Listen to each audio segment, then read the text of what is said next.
There are stories we're not supposed to hear. Not because they're unbelievable, but because they're true.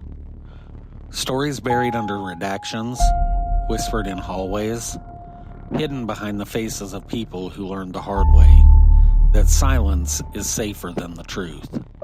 Tonight, we're pulling those stories back into the light. Not to sensationalize them, but to understand what they reveal about the world we live in. Because every rumor has a source, every warning has a witness, and every impossible event leaves a trace. This is Mind War, and these are the stories that were never meant to surface.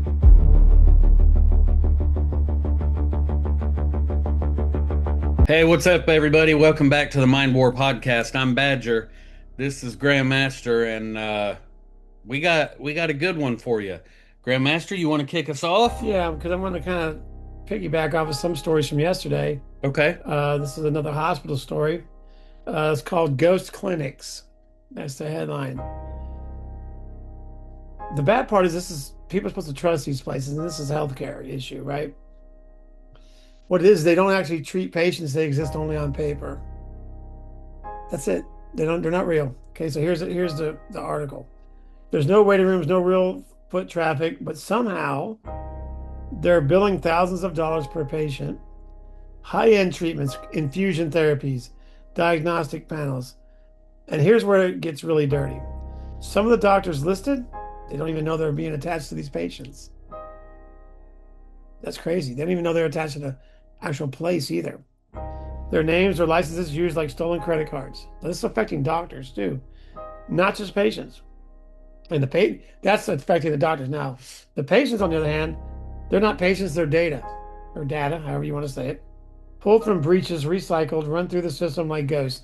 Kind of like what we were talking about yesterday, how stuff's getting stolen, right? Mm-hmm. Imagine finding out your insurance is drained, whatever that means, not because you got sick, but because someone pretended you were. Now, and by the time anyone starts asking questions, the clinic is gone. New name, new address, same game. That's not even a sloppy crime. That's organized to the T. Okay? That's a system being studied and exploited. And it doesn't seem like there's anything anyone can do. How is that crazy? How scary is that? Yeah. For somebody that's dealing with medical issues as it is right now, knee replacement, back surgeries, the whole nine, I can't imagine calling up to my provider to find out, oh, you got the wrong number. There's nobody here by that name. Or you maxed out, or you maxed out your limit for your insurance for the year, whatever that means. But you maxed it out. Woo. Oh, and the bad part is, you can't bankrupt medical insurance, if I'm not mistaken. You can't. There's certain things you can't do. Right. And that being one of them. So they're just taking you for whatever. That's disgusting. Yeah. That's bad. That is bad. All right. So I got a very interesting Easter worldwide story that never made a single headline. On April the 6th, a small German town hosted what should have been a harmless Easter tradition. Families gathered, kids ran through the grass, laughter carried across the park. And then, two men found something no one should ever find at a children's event. A plastic egg containing a vial labeled polonium-210. This is not a chemical you prank someone with. This is the same radioactive isotope used in high-profile assassinations. It's state-controlled, it's traceable, it's intentional. Authorities responded quietly. Too quietly. No national alert, no international briefing, just a local police statement and a request for calm. But polonium-210 doesn't just appear, it's delivered, it's placed, it's meant to be found or meant to be used. So the real question isn't who put it there, it's who was the message for.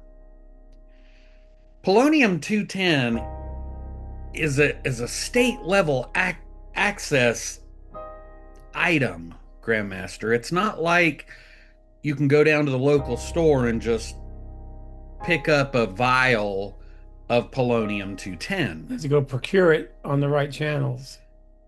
And it was found at a public event. Was it in the egg? It was in the egg, the vial. Allegedly, or it was confirmed. 2 golden eggs had a vial of polonium 210 in it. Wow. Low visibility escalation in Europe. You know why? Because it's a panic. I mean, that would start that to me was a test run. Well, you and I have talked about it, and that's why this story jumped out at me so much when doing the research. The governments of these countries, including the United States, are slipping in here, slipping things in here. Oh, well, So that seemed odd, but never mind. what happens if the wrong kid picked that up, saw that it was a vial, and just decided to throw it on the floor and break it? Or worse, thought it was a juice drink. Yeah. I mean, do it on the ground, you affect a lot of people then. Yeah. I don't know if does it go airborne or not. I don't know. I'm not sure. I didn't dive that deep into it, but it just is bothersome that the zero reactions bothering me. And the low visibility, sweep it under the rug. It didn't really happen for the people in that town. We're going to keep this quiet. Which kind of segues into what I'm talking about. Let's keep it quiet. What happens when you can't trust what you hear? Okay. AI voice cloning isn't some futuristic concept anymore. It's already bleeding into a real world court cases. Recorded conversations submitted as evidence. Sound real? Feel real. Tone, emotion, pauses, everything. But dig deeper and suddenly you're asking, was that ever a real person speaking? That's where we are now. That's what our society has come to. AI can do anything and make anything seem like it happened. Technology can replicate a voice so well it can put words in your mouth you never said, and the system's not ready for this. Courts don't have a universal way to verify this. No fast, reliable method, huh? This stuff. The stuff, yeah, to verify this stuff. Like AI voiceover, the fake AI person. There's no way to prove that it's not the real person, right? So you can't tell if it's separate or synthetic. So now think about it. Evidence, the thing cases are built on, is suddenly questionable. And here's the part that should be bothering you. This isn't high-level government-only technology. This is accessible, cheap, downloadable. Truth, it's just so easy to download and use. Something you could hear today. The 3 different worlds. Listen, I'm just kind of lost in my thought here.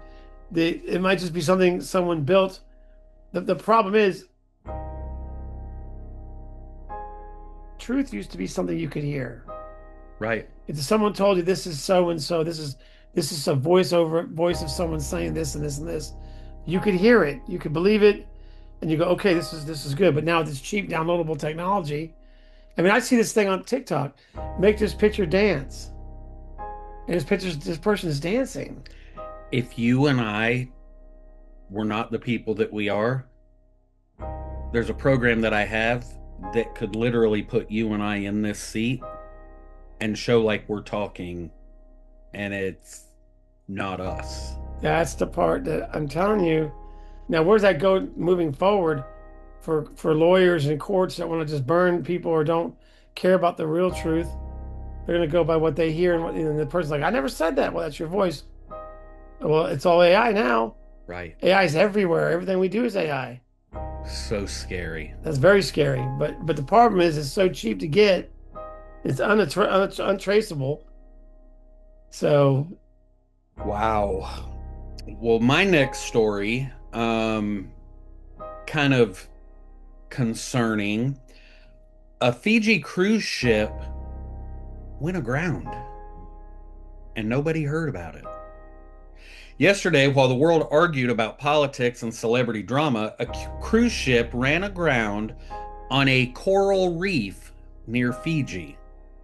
Passengers were evacuated. The reef, a living structure thousands of years old, completely torn apart, and global media treated it like a minor inconvenience. But this region is not random. It sits inside a strategic corridor where China, the US, and Pacific nations are quietly competing for control of shipping lanes. Maritime accidents contested in contested waters are rarely accidents. They are tests, they are probes, they are signals. And the silence surrounding this one, it's louder than the event itself. Strategic Pacific Corridor. We're all focused on the Strait of Hormuz right now. Gas prices, but nobody's paying attention to the Pacific. Nobody's paying attention to China and Japan. Well, a cruise ship running aground. Come on. That's a big deal. So that's just, And destroyed the coral reef around Fiji. People travel to Fiji to see those coral reefs. okay, but is this an AI story or is it real? That's the problem. We will never know. We don't even know the stories that they're giving us on the news is real or is it AI? Right. I mean, because they tell what they want to tell. They don't tell you the truth. Well, and they can get references from anywhere. Yep. That's the scary thing. We pride ourselves in doing real stories, really digging down deep and doing the research and verifying that these are actual stories. But are they? I don't know. I think they hide. They like to hide everything. So, because I like look at my sport one here. Okay, this isn't a highlight reel. We're not talking about the big plays or interviews. We're talking about locker rooms and what goes on in the locker room. Okay. Okay. For years, athletes in leagues like the NFL and NBA have been managing pain one way: suppress it, push through it, win now, and one of the tools used, Toradol. Not sure what that is. It's a pain, I guess. Yeah. Toradol, a powerful anti-inflammatory, not designed for long-term repeated use the way it's been handled in sports culture. Game day comes, you're hurting, take the shot, go back out there. Not a pill form of Toradol, but a shot. Okay. But now there's a shifting. Younger players are starting to say, no, I'm not taking that Toradol shot. Flat out refusing certain treatments because they've seen what happens later, the joint damage, the long-term effects.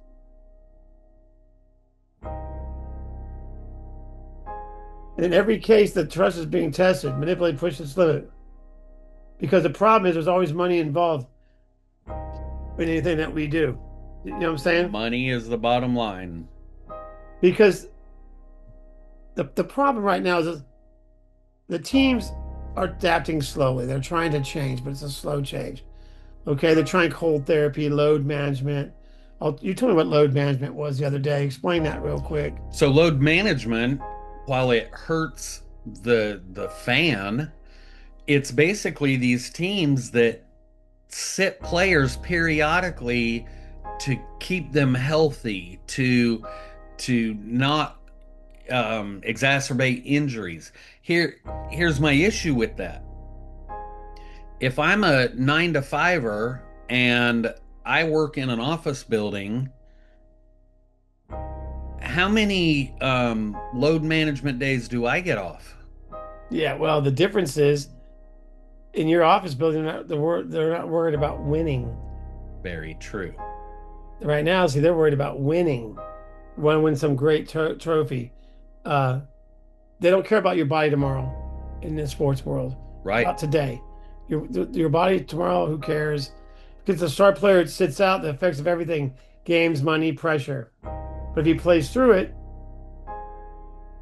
the problem is you get the fan happy, you get to make your money, but what's this athlete's future look like? Horrible. Look at retired NFL football players that have the CTE, brain injuries. At the time, it was strap that helmet up tighter and hit him harder. The problem is this isn't about sports anymore. No, It's all about money. And when you everything. suppress a person's injury, and you don't want to do load management, you don't want to manage the person when they're on the, how many games they've played or how many innings they've pitched or whatever the case is, then you're actually hurting that player in the long run. Grandmaster, when we talked on a previous podcast a couple months ago, we talked about player safety as opposed to corporate gain. Player safety doesn't exist anymore. They want you to believe it does, but there's an NFL football player, a quarterback, multiple concussions, got knocked completely out. The team literally let him play 3 weeks later in a game. And he's transferred to another team now. Yes. Going to keep playing because he's stupid. I think, I don't want to mean to call that player stupid, but I mean, there's no one in his corner going, hey. And if they are, he's not listening. So then there's you stupid being stupid. Yep. For what? For the game? Yeah. Think of if you have what's that? CTE. CTE, then you end up a swamp brain for the rest of your life. Come on now. And your kids and your family and everybody has to see you living through that for what? Because I made that magnificent hit and we weren't wearing neck rolls, or we pulled the padding out of our helmets, or whatever. Something to make us faster, Right. stronger, whatever. Yeah, I don't see it. So on my sports story for today, it's more on a corporate level. Two major global brands quietly pulled out of London's wireless festival yesterday after Kanye West was named the headliner. This isn't just entertainment. These companies bankroll athletes, leagues, and global sporting events. When they withdraw sponsorships over reputational risk, they're not just shaping culture, they're shaping sport. This is economic pressure as psychological warfare. A signal to athletes, teams, and leagues. Step out of line, money disappears. And again, nobody covered it. But are they talking max mix? This could incorporate match fixing. It could incorporate everything. Yeah, if you don't 100%. because everything's driven on the money, the almighty dollar. Yes. Or euro or whatever the hell, ruble, whatever it is you're working with, but Currency. the almighty currency. Yeah. God It's bless. it's so scary to think, and you and I have talked about the renaming of stadiums here in the United States. It's something that the US really is big on is, oh, we got to rename.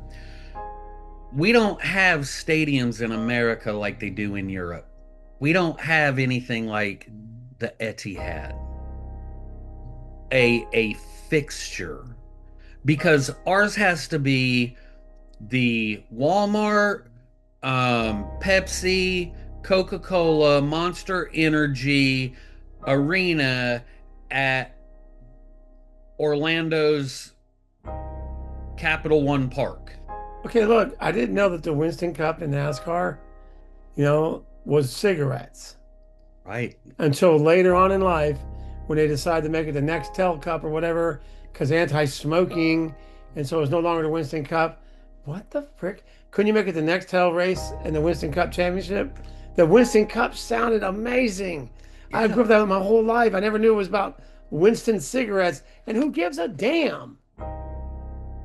Who cares? It sounds cool.